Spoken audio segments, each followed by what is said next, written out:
Hello दोस्तों। स्वागत है आपको अपने चैनल द गीता में। पर मेरे बच्चे, आज मैं तुम्हें सावधान करने आया हूं, क्योंकि खतरा तुम्हारे सिर पर मंडरा रहा है। इसलिए तुम्हें पहले से अपना एक गलती से बचना होगा, तभी वह खतरा तुमसे दूर हो पाएगा। जिस प्रकार एक छोटा सा जहर का टुकड़ा खाने से इंसान की जान चली जाती है, उसी प्रकार एक ऐसा शुभ समय, जिस समय यदि तुम छोटी सी भी गलती करते हो तो वह गलती तुम पर बहुत भारी पड़ता है, तुम्हारे कई गुना किए हुए अच्छे कर्म को निफल कर देती है।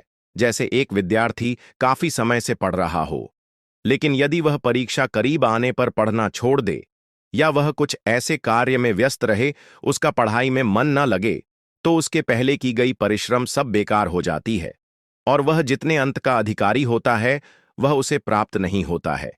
इसी प्रकार तुम्हारे जीवन में भी कुछ ऐसा पल आने वाला है, तुम्हारे पिछले किए गए कर्मों को तेज पानी में बहाकर अपने साथ ले जा सकता है। खतरे से बचने के लिए जिस तरह सदा तुम या तो अपने आप को सुरक्षा देने के लिए अपने हाथ में असु रखते हो, या तुम सुरक्षा कवच पहनते हो, पर यहां तुम्हारे हाथ में ऐसा कुछ नहीं है।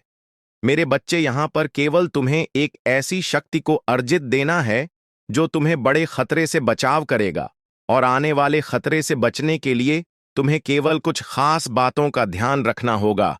आने वाली मुसीबत तुम्हारे निकट है, उससे पहले एक बहुत बड़ा दिन आने वाला है।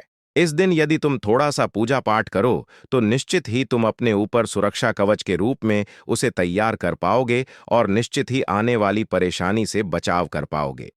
आने वाले सोमवार के दिन सुबह परातकाल सूर्य निकलने से पहले तुम उठ जाना, और स्नान कर स्वच्छ वस्त्र धारण करके थोड़ी सी मिट्टी लेकर उससे एक शिवलिंग बनाना, और एक पुष्प चढ़ाकर उस पर थोड़ा जल और एक पुष्प अर्पित करने के पश्चात तुम्हें उस दिन सुबह 101 बार किसी भी इष्ट देवता का जाप करते हुए ओम नमः शिवाय मंत्र का जाप करना अति आवश्यक है।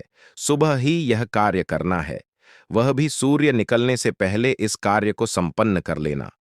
मेरे बच्चे, क्योंकि इस दिन पूजा किया गया 3 गुना ज्यादा शक्तिशाली होता है। इस दिन तुम यदि शांति एकत्र कर लोगे तो तुम आने वाली परेशानी से निश्चित ही बच पाओगे, क्योंकि यह दिन तुम्हारे बचाव के लिए बहुत ज्यादा शक्ति रखता है। और इस दिन तुम किसी भी गलत वस्तु को हाथ मत लगाना, ऐसा कोई कार्य मत करना जिससे कि तुम्हें परेशानी का सामना करना पड़े, अर्थात किसी गलत चीज का सेवन ना करना, ना ही किसी का अपमान करना। मेरे बच्चे, सबका आदर सम्मान करते हुए ई देव का स्मरण करना। मेरे बच्चे, कभी जीवन में अच्छे दिन आते हैं, कभी बुरे दिन आते हैं। जब तुम्हारे यहाँ की स्थिति बदलती है, जब ऐसा होता है, अभी तुम्हारे ऊपर एक खतरा जो मंडरा रहा है, वह तुम्हारे आंखों को धोखा होने वाला है। सही चीजें भी तुम्हें गलत दिवाई देने लगेगी, तुम्हारा दिमाग विपरीत दिशा में चलेगा। ऐसे में तुम किसी से भी भयंकर शत्रुता भी कर सकते हो, और हो सकता है कि वह शत्रुता तुम्हारे बहुत ज्यादा बढ़ जाए। इसलिए अपने दिमाग को थोड़ा शांत रखना, और शांति और प्यार से ही हर कार्य को करना, क्योंकि सोच समझकर किए गए कार्य पर खतरा कम होता है। अगर कुछ कमी है तो सोचकर, केवल मन लगाकर करने की सोच समझकर करोगे, वैसे ही हर परेशानी से निकल जाओगे। मेरे बच्चे, मैं जानता हूं कि तुम कभी नहीं चाहते कि तुम्हारे अपनों के साथ कुछ बुरा हो, चाहे तुम खुद तकलीफ में कितने भी रहो, परंतु तुम अपनों की सलामती सबसे पहले चाहते हो। परंतु जैसे तुम्हारे भीतर बहुत अच्छे गुण हैं, वैसे ही कुछ बुराइयां भी हैं जिसे तुझ स्वयं नहीं देख पाते। मेरे बच्चे, कभी कभी तुम गलत बातों को सुनकर बहुत ही ज्यादा क्रोधित हो जाते हो। क्रोध के कारण तुम्हारे मुख से जो सब निकलते हैं वह अच्छे हैं या बुरे, उसका कोई आभास तुम्हें नहीं रहता।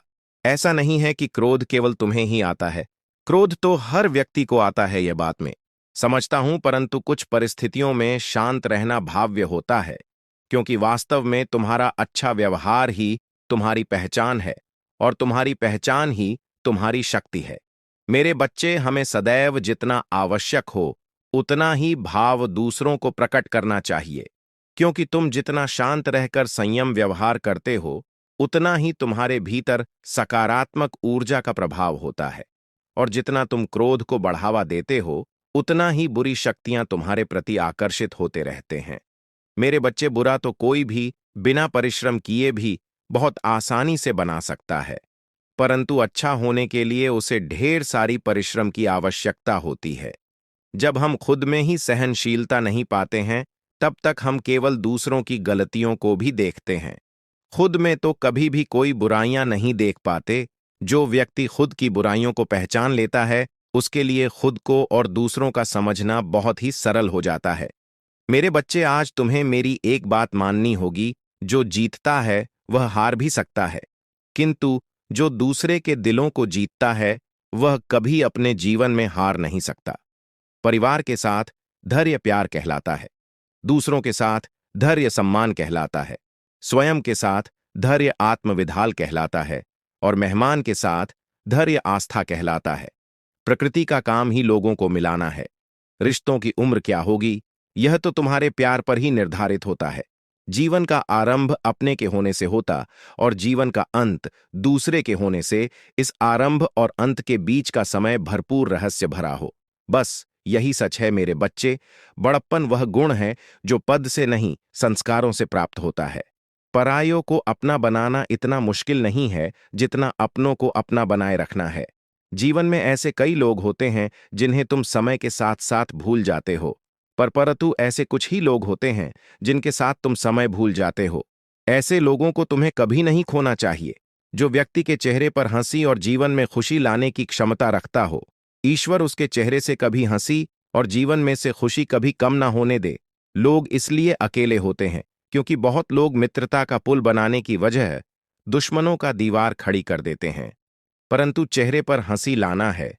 हताश लोगों के जीवन में खुशी लाने की क्षमता रखनी है। इस परिवर्तन का दावा करने के लिए 1111 टाइप करें। मजबूत रहो और डरो मत, क्योंकि भगवान हमेशा तुम्हारे साथ है। वह तुम्हें नहीं छोड़ेगा। जब किसी ऐसे व्यक्ति को सहायता की आवश्यकता हो जो आपसे प्यार नहीं करता, तो मदद के लिए हाथ बढ़ाए। ऐसा करना जलती हुई सर्दी को अपने सिर पर रखने के समान है, और भगवान आपकी दयालुता का प्रतिफल देंगे। कृपया इस प्रेरक दिव्य वीडियो को अंत तक देखें। थकान महसूस हो रही है, हार मत मानिए, क्योंकि मैं ऐसे उल्लेखनीय खुलासे करने जा रहा हूं जो आपके जीवन को हमेशा के लिए बदल देंगे। जो लोग ईश्वर पर भरोसा रखते हैं, उन्हें उड़ते हुए उकाब के समान नई ताकत मिलेगी, जिसमें बिना थके दौड़ में और बिना लड़खड़ाए चलने की क्षमता होगी। आपका जीवन प्यार, खुशियों और सफलता से भरपूर हो, और आपके रिश्तों में लगातार सुधार हो। इस समय आप जो कठिनाइयां सहन कर रहे हैं, वे शांतिपूर्वक समाप्त हो जाएंगी। ईश्वर आपको वित्तीय आशीर्वाद, अद्भुत घटनाएं और चमत्कार भेज रहा है। याद रखें, जब आप थका हुआ और कमजोर महसूस करते हैं, तब भी भगवान हमें हमेशा आपके लिए मौजूद होते हैं। भगवान आपके जीवन में जो कुछ भी गड़बड़ा गया है, उसे बहाल कर रहा है। आपके सपने, रिश्ते, स्वास्थ्य, वित्त और खुशी, क्योंकि वह उन लोगों को पुरस्कृत करता है जो ईमानदारी से उसकी खोज करते हैं। परिस्थिति चाहे जो भी हो, ईश्वर का प्रेम अटूट रहता है। जब हम गलतियां करते हैं, तब भी परमेश्वर का प्रेम कायम रहता है और उनकी क्षमा आसानी से उपलब्ध होती है।